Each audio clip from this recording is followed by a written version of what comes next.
What's up, Facebook? Happy Friday.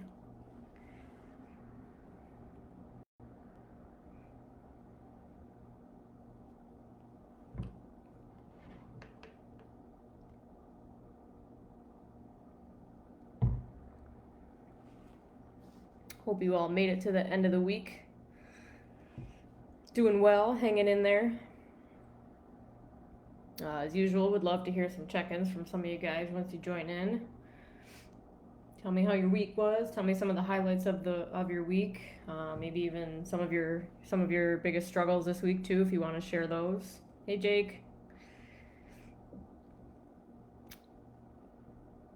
We'll wait a few more minutes for some people to join. So yeah, just curious, what went well this week, and maybe what didn't go so well this week. Maybe something you want to work on or be more mindful of next week. So just curious, kind of how that went for everybody.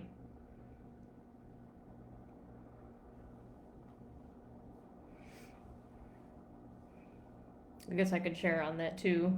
Some things that went well this week. Okay, we kind of been talking a lot about getting creative during this time, and everything we're doing lately seems like this trial and error process of figuring out what works well, what doesn't work so well, and what doesn't work at all for ourselves. And that looks different every day, and it looks different every week. I kind of talk about how there are times where, I do really well kind of making a structured schedule for myself. But this week, just kind of noticing that I just let that schedule be a little bit more loose than I normally would, and just kind of experimenting with that and seeing how that worked. And I guess it worked okay. Just kind of allowing myself to not be so tight and rigid, and just kind of letting go and going with the flow a little bit. And there are still things that I need to do every day, responsibilities that I have, and things with work and whatnot. So those are things that are on my calendar that I'm aware of. But sometimes I've had to shift some things around, or cancel some things, or just kind of take a step back and just not be so tight with that schedule, so that way I can just kind of allow that process of going with the flow to really sink in. So that was just more of some things that I was experimenting with for myself this week. So I'm just curious, for those of you joining us, what worked well during your week this week? What things do you need to do better with next week, or would you like to do better with? Hey, Nelly. Just kind of doing some quick check-ins right now for those of you folks just joining in. I think one of the things that did not go so well this week was realizing the amount of time that I'm spending on my phone and on social media. I'd actually disconnected from social media. So I kept Instagram, but like a year or so ago, I think I deactivated my Facebook and Snapchat and got rid of all that stuff. And so I now have Facebook back, so I can be on here for recovery. And but there's times where I'm just noticing that, I always tell myself I'm not going to do it. Like, I'm not going to spend time just sitting and scrolling and scrolling and scrolling. And I'm finding myself doing that periodically. And I don't know if it's just because of the boredom, or if it kind of fills that downtime, or if it just becomes, one more thing to focus my attention on, because, maybe I'm not comfortable sitting with my own feelings, or things along those lines. So that was one of the things that did not go well this week. I noticed that I was spending quite a bit of time on my phone, and that's, I don't know. Different things work for different people, but for me, that was just, it's making my eyeballs hurt. It's giving me a headache. Just realizing that I'm kind of overstimulated with the computer and the Zoom and social media and all of that. So that's something I definitely would like to work on for myself next week, is, a little less screen time. Luckily, there are really cool apps on a lot of phones these days where you can actually set your screen time, or like on my phone, I have a Pixel for a personal phone, so it allows me to go into each one of my apps and I can set a timer for that day. So if I only want to spend 5 or 10 minutes on Instagram, I can set the timer. And once I've hit that time frame, it'll shut the app off for the day. So obviously you can go in the settings and dismantle that, but if you're truly working on sticking to that, it's a good practice to kind of help ease yourself out of spending so much time on your phone or social media, is finding these app timers that I've really used in the past and gotten away from.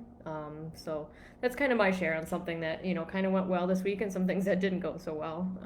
So just curious where everyone else is at with that. So this past week, we'll kind of jump into the reading today. I've been reading out of the book Hopeful Healing by Mackenzie Phillips. So just to give you a quick little background on that, some of you may have heard of Mackenzie Phillips. She was on several soap operas when she was younger. She's also the daughter of the founder of the 1960s band, the Mamas and the Papas. She also has a New York Times best-selling memoir. It's called High on Arrival. She grew up in a dysfunctional environment and subsequently battled a near-fatal drug addiction. And she is now a drug and alcohol counselor and outspoken advocate for addiction awareness and education. She gets real about the hard times of recovery, how to get through them, and the joy of experiencing life clean and sober. So it's just a little bit of background on Mackenzie. Jake's checking in. Jake says, I've had a really good week. I've been doing a lot of thinking, and it's kind of came with the lessons I've been learning through my experiences. I put forth a commitment to get involved in the addiction field. My heart and soul are 100% focused on this goal, and having this goal has really given me a sense of purpose. It's given me a drive. I can say no to picking up a drink because I want this more. It's very powerful and very exciting to see where things are going. Jake, that is so awesome. That makes my heart so happy to hear for you, and I wish you the best of luck. And as someone else who also chose the path of working in the addiction and recovery field, just realizing like how much you're right. You can say no to picking up a drink because there's this other thing, this thing that's greater, this bigger thing that you want, this other thing that's going to keep you, accountable and, being able to show up for other people, and it's just kind of taking your own power over recovery and taking your own power over addiction. And that's just such an awesome feeling. So it's definitely one of the most rewarding jobs I've ever had. Definitely a challenging one, but Jake, I'm so happy to hear that that's the path you're headed down and that you're still working on your goals during this time. That is awesome. I hear a lot of people saying, well, my goals have just stopped. Well, why? Yes, there are limits to what's going on right now. That doesn't mean our goals have to stop. They're just going to look a little bit differently. We can still plan for them. We can still take action. We can still take the steps that are necessary, but they don't have to stop. So I'm just so happy to hear that you're still working on that goal. That's amazing. Good for you. Nellie's saying, I have a super hard time getting my phone out of my hand. It causes me anxiety because I don't know what anything. It drives me nuts. I get that. I've been watching my phone and my use times have skyrocketed so much because I never put it down. But I got my art stuff, so hopefully it will take me away from social media. That is awesome. I'm also so glad to hear that. Hi, Danny. Glad you're joining us. Yeah, that's a great point too. Some of us do kind of cling to that phone tighter during this time, or we have that fear of like missing out. Like, oh God, if I don't check the Facebook feeds or the Instagram or this or that I'm missing out, right? And some of us are realizing like that has power over us, right? I'm realizing like I'm becoming powerless over the time I spend on my phone and all social media and stuff, and I don't want that. But it's a struggle, right? It's easier said than done. So that's why I was just kind of encouraging people to kind of ease into that. If you are someone who's struggling with being on your phone so much right now, I'm not saying throw the phone out the window and just leave it and be done with it. It's not as easy as that, right? We can look back at, for those of us who are in recovery, like it's kind of putting down like the drink or the drug in the past. It's not as easy as snapping my fingers, right? It takes work. With our phones, we can kind of slowly ease into that. We can set those little app timers. Instead of spending 5 hours on Facebook, can you spend 1 hour? Or can you spend, if you're really feeling like you want to challenge yourself, can you spend half an hour on Facebook for the day? Set those app timers there. That's what they're there for. Excuse me. But yeah, also that's awesome. That you got some art supplies and you're gonna spend some time doing some things that you love. To kind of take away from social media. So can you split that up in your day? Can you set some real timers for yourself if you don't have those things on your phone? Can you set a timer for half an hour on your phone and go put it across the room and leave it there? Can you not check it for half an hour? And can you spend that time going to paint or draw or read or, go take a walk or things like that? So yeah, just kind of finding, again, what I was talking about in the very, very beginning is everything we're doing right now is this trial and error process of experimenting with new things, and sometimes they might work really well, and sometimes they might kind of work, and sometimes they might not work at all. That's okay, right? What have we got to lose by experimenting? So that's awesome. Glad to hear that you're kind of starting to work through that, and it's definitely a challenge. I feel you on that. So kind of getting into the book a little bit, just to give you guys a little bit of the preface on here. Mackenzie says, so each one of these little chapters is an essay on recovery. They always start with a quote, and they kind of move through. Obviously, no one's recovery is really linear, but it kind of moves through that general somewhat timeline of like defining what your addiction is and how do we move through it and figuring out your identity, and then kind of moving on to some of the brighter spots of having hope and getting through those things. So each little chapter in here is kind of like its own little essay. Mackenzie says, in these essays, I've concentrated on the concepts and feelings that surround the recovery process rather than on the linear story of my life in recovery. I wanted to preserve the conversational foundation of these essays so that they would provide a genuine experience, and hopefully the person reading them would find a friend and some words that are helpful along their own journey. This is a wisdom-based book, not a clinical book. This is also a conversational book. While I do include some basic facts about substance use disorders, I make no claim to being an expert on all things addiction and recovery. I am, however, an expert in my own experience of those two things, and it is in this that I have found the strongest connection with my clients at the recovery center where I work. So that's just a little bit kind of on this book a little bit. Again, this is called Hopeful Healing by Mackenzie Phillips. So these chapters are kind of long, so what I've been doing is kind of going through each chapter. I've kind of been bouncing around a little bit just to kind of pull out the meat of each of these chapters. And she does put a little bit of her own story in here, but if you are curious, about her own story, you can look up her memoir that's called High on Arrival. So that's really more about her story, but she does plug little bits and pieces of her story in here, which is actually helpful. I'm in the same boat as her. I'm not up here or on here to be an expert. Rather, I can only share my story and my experience and my strength and my hope, and hopefully connect with you guys. So I encourage you guys to please be open, be vulnerable. Please comment while I'm doing the reading. I will check in with the comments. As always, I ask you guys just to be open-minded and respectful on here. So today's chapter 6, this is all about identity. This chapter was titled Stranger in a Strange Land on Identity. This first quote is from Dolly Parton. Find out who you are and do it on purpose. So again, I'm kind of jumping around. I'm not starting at the beginning of the chapter.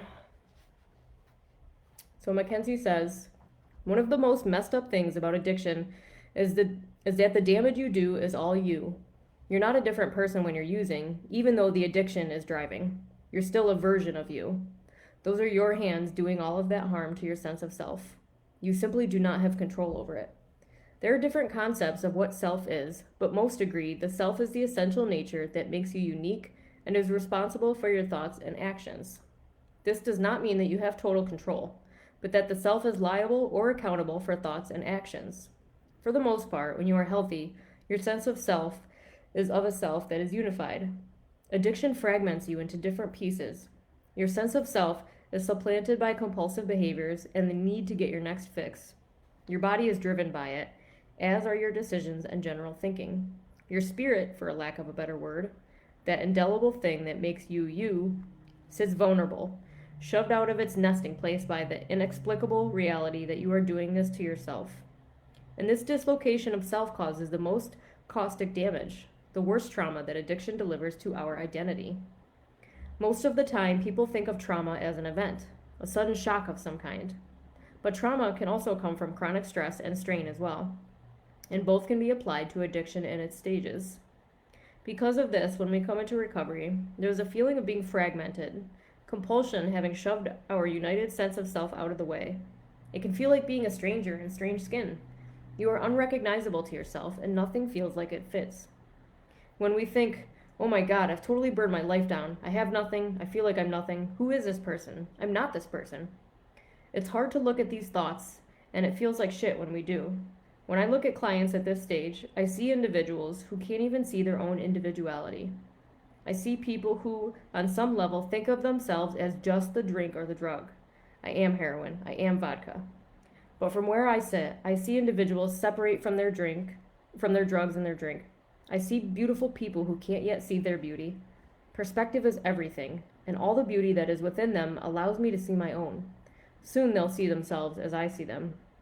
Most of us have a hard time seeing our own beauty when we're struggling with reintegrating all of the pieces of ourselves because a lot of the process and treatment focus on past behaviors and negative consequences. Whose hearts we broke, all the lies we told. It's easy just to see the ugliness. But even ugliness is beautiful in its own way. This is because the universe doesn't tolerate a lack of balance. The tide, it ebbs and flows. The sun rises and sets. The moon waxes and wanes. Balance. Kind of skipping around a little bit here.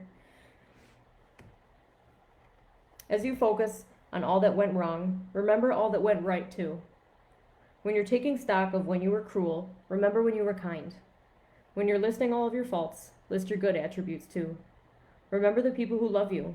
Remember the creative spark of life that's within you. As you struggle to reseat your sense of self, you're going to feel uncomfortable. And it's going to be really crappy, but breathe through it. Feeling uncomfortable and crappy is okay. Just being what you're really feeling is okay. If you ask yourself the question, who will I be when I'm sober? When you answer, be fearless. If I fearlessly answer the question, who am I? My answer would go like this. I'm playful, I'm silly, I'm really smart, I'm a good friend, I'm an effing awesome mom, I'm compassionate, I'm an empath, I'm an intuitive person, I'm an introverted extrovert, I have a great love of old beautiful things, I'd like to have a place to go, I'd like to be expected somewhere, I'd like to have a task at hand, I'd like to have purpose, I like going to bed at night and reading books and watching TV, and I like talking to my dogs. I need to be my own in order to recharge. I need to be on my own in order to recharge. I love junk food, Twizzlers and Laffy Taffy and chocolate, which, let's be real, isn't junk. It's manna from heaven. I'm a naturally cheerful person, a happy monkey. I was born that way.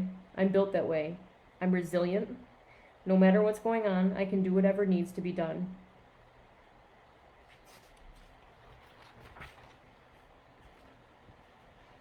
Kind of the last paragraph on here, she says, even though the disease takes your identity and sense of self and mangles it to suit its own purposes, that doesn't mean your identity is irrevocably lost. Be fearless in the face of these challenges. Don't distance yourself from the good or the bad. This is about knitting yourself back together, not pulling yourself further apart. When you see things you like, mindfully encourage these things in yourself. When you see things you don't like, mindfully work at shifting these aspects of yourself. Take self-inventory on a regular basis and work to make it right if you've done wrong. These are the things you do to find yourself again.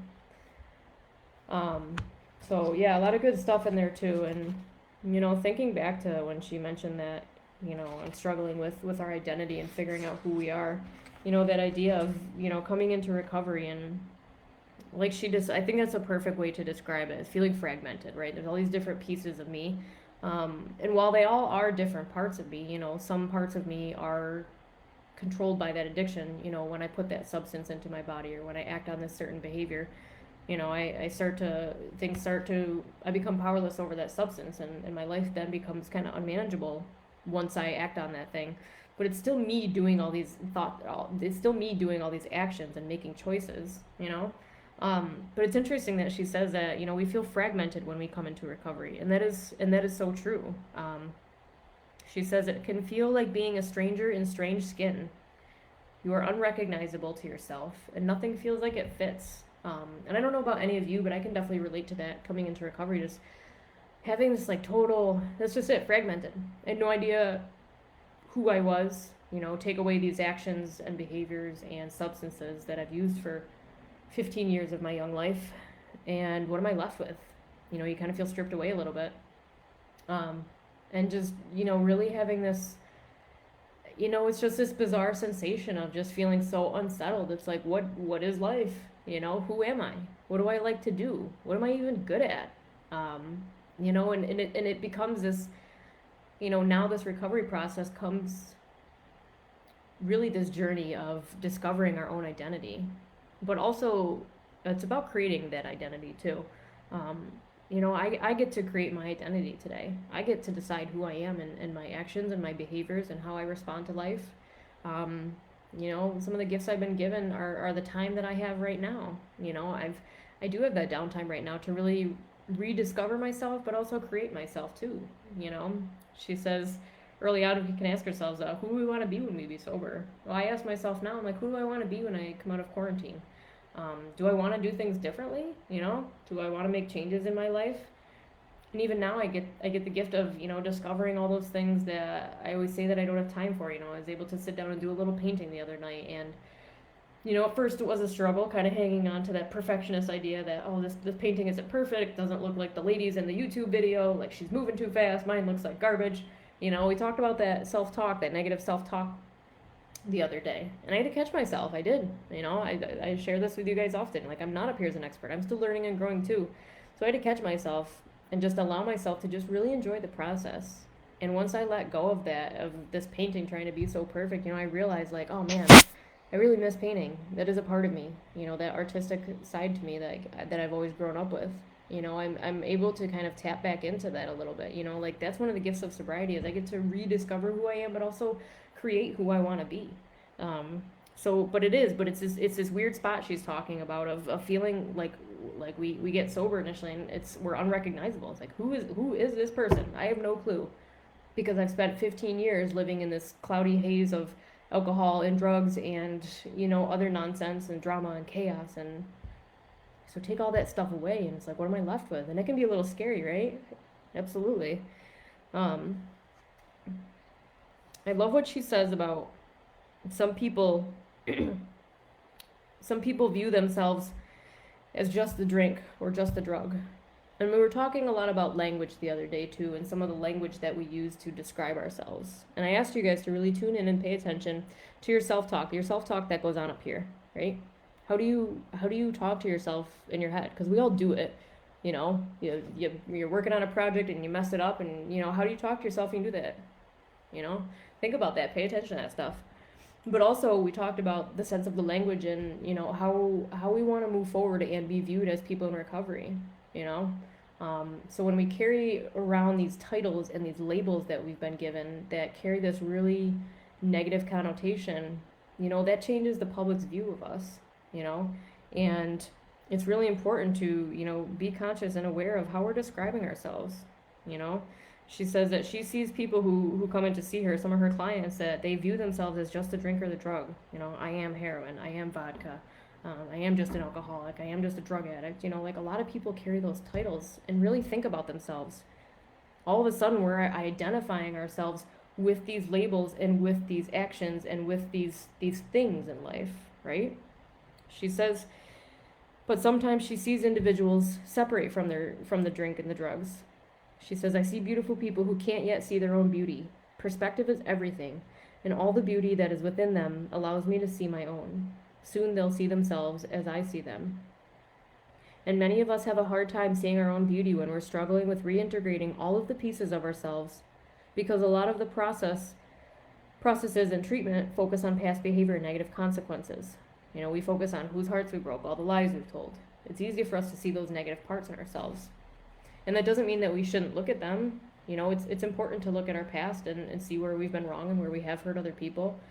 But we can move forward and make it right. We were talking about time the other day. Time only moves forward, right? Having acceptance that I can't go back and I can't change these things, but I can look at them, I can acknowledge them, and I can make it right, with whoever I've caused harm to. But I can move past it. I don't have to stay there. I don't have to just focus on the negative. I don't, I can focus on the good parts of me. Like, I love when that last part that I was reading, when she says, if I were to fearlessly answer the question, who am I? My answer would go like this. I'm playful, I'm silly, I'm really smart. And she goes on and describing herself and her life, and things that are meaningful for her. She's not labeling herself with the disease of addiction. She's not labeling herself, with these negative terms that we're carrying around. She's not identifying herself with, oh, I'm just the drink, I'm just the drugs I used to use. No, she's identifying so much more than that. This is her identity. This is her life that she has created in recovery. And I encourage you all to do the same. If you are somebody who's in recovery, or even if you're not, can you look at those good pieces? Like, who are you?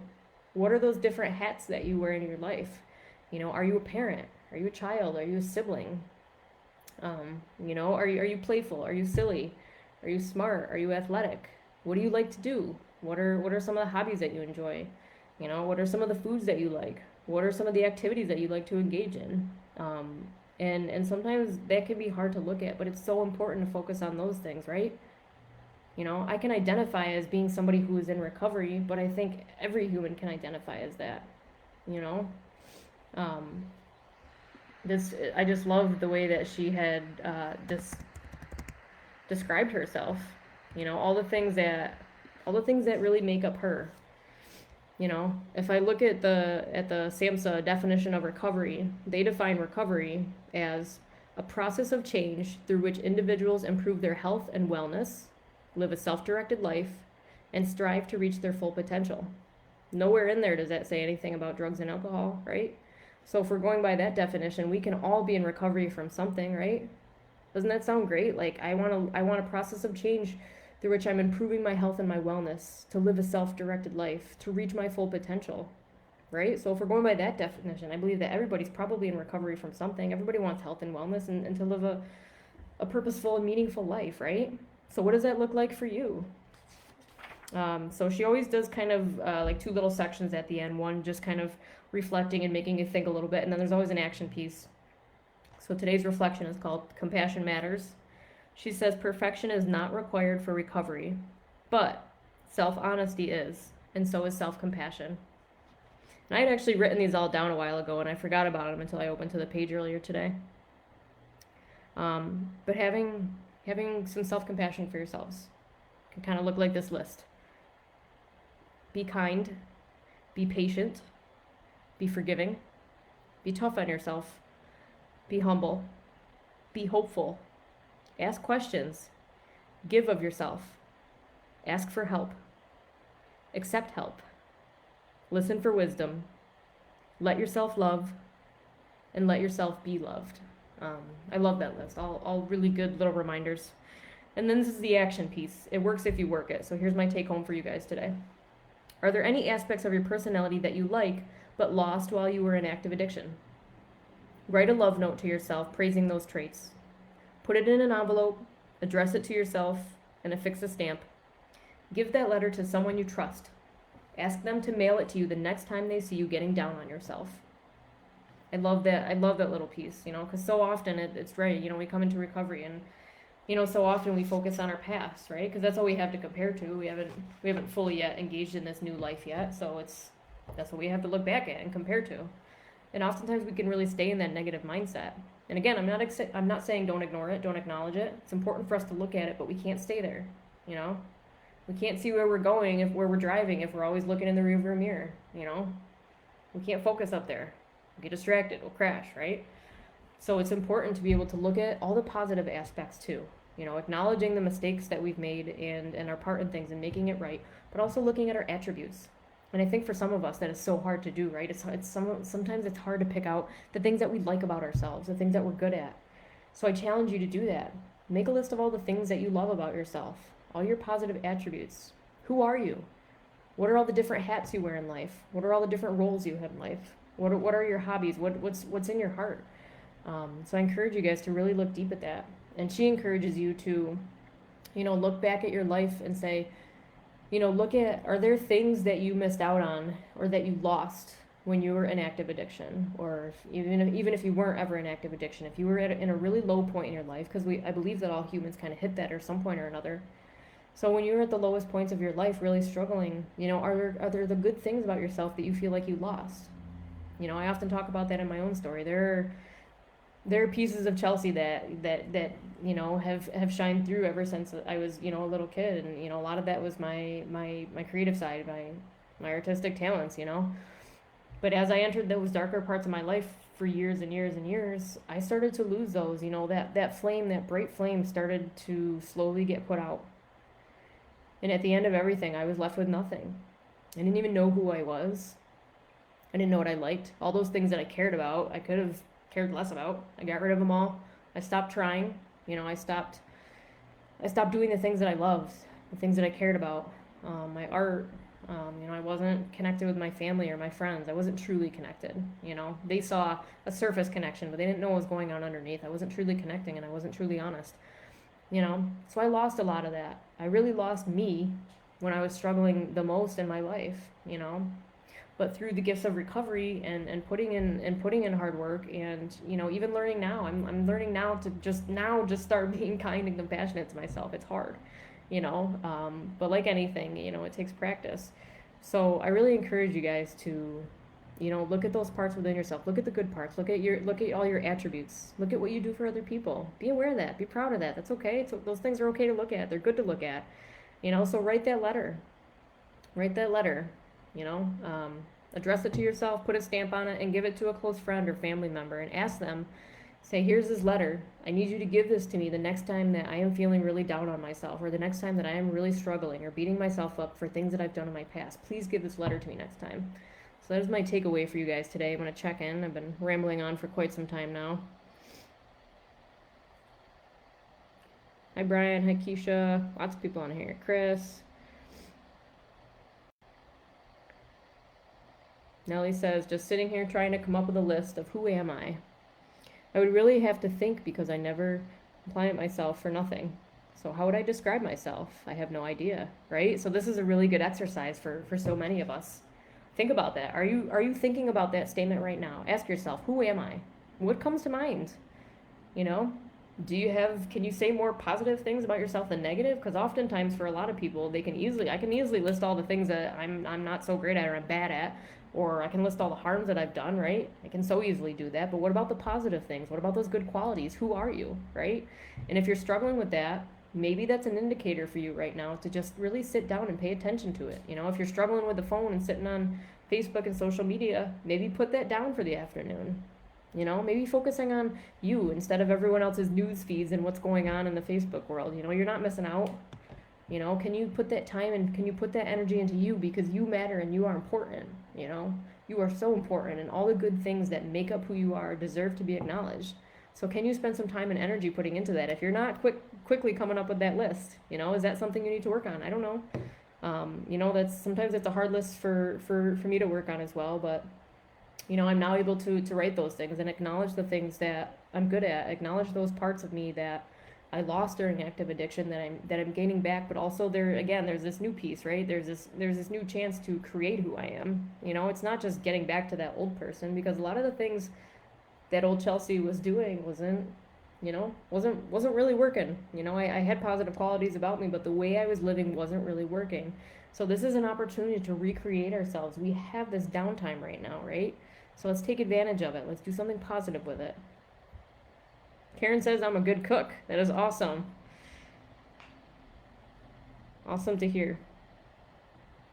Hi, Elizabeth. Nellie says, I'm going to try and work on it. Yeah, that's awesome. And that's all we can do, right? Is put in a little bit of effort. And it may not come easy. It may be a project you sit down to do and you get frustrated with and you said, I've had enough of this. Maybe it's something you want to pull out this weekend. Maybe it's a list you need to come back to a couple times. I don't know. That's only up for you to determine. But I just hope that you guys can really sit down and give yourself some self-love and some self-compassion.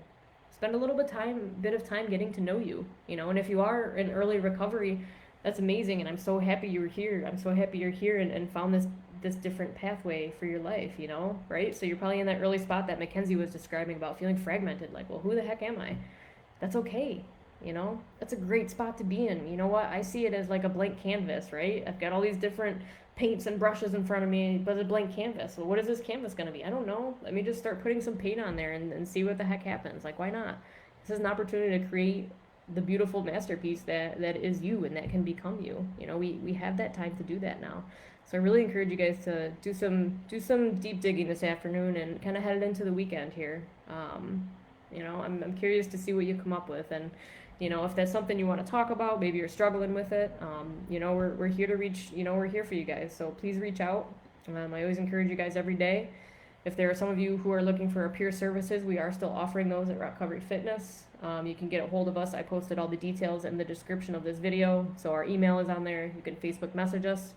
You can call our peer support line, which is 622-4975.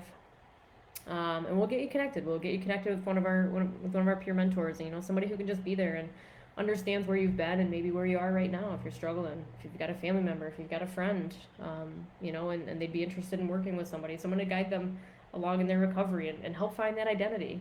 Sometimes that's really hard to find on our own. I have had so many people in the past couple of years, help me along and reach out their hand, and I've had to kind of swallow my pride and surrender and stick my hand back out and grab that. And they've guided me. And it has been a stubborn process, and there have been days where someone's holding my hand trying to pull me along, and here I am digging my heels into the ground because that's my stubborn nature, right? But for every time I come up with one of those, those negative personality traits, that stubbornness, like what can I come up with that's positive? Well, I'm a quick learner. I may have been stubborn at times, but once I've let go and let someone show me something, like I'm a quick learner. I'm smart in that way, you know. So being able to acknowledge those things out loud, the good qualities about us. But other people sometimes we need other people's guidance to help us see those things, to help us see the beautiful parts of us, to help us see that we are not just our addictions. We are so much more than that. We wear so many different hats and roles in our lives, and it's just really important to acknowledge those. So again, please reach out. We have some wonderful videos happening on the weekend. We got Brian Quinn's workout tomorrow morning. If you guys are curious for that, please check out our Rockcovery Facebook, the main page. It's got our virtual schedule on there, so you can see all the awesome videos that the rest of the Rockcovery crew has been putting out every single day for you guys, just here connecting. We've got some wonderful at-home workouts and meditations, and some wonderful words of wisdom from some people. So please, I really encourage you guys, if you are new, please check out the rest of our videos. And if you're not, please continue just to tune in. It's nice to kind of fill that time with some positivity, and instead of reading into the other negative, all the negative stuff that's out there. This is a time where you can spend half an hour or 35 minutes, since I'm going over here, but just engaging in something positive and just engaging kind of that food for the soul. So I hope you guys have an awesome weekend. Please check out our YouTube channel. I also posted the link. That's new for us. That's exciting. So if you've missed these videos, if you tuned in late, if there's ones you want to go back and watch, please do check out the channel. Share it with your friends and family. There's some really great stuff on there. And I really appreciate you guys showing up today and being honest and vulnerable, and for just being you. So I hope you guys have an awesome weekend, and I will check in with you guys on Monday. Bye.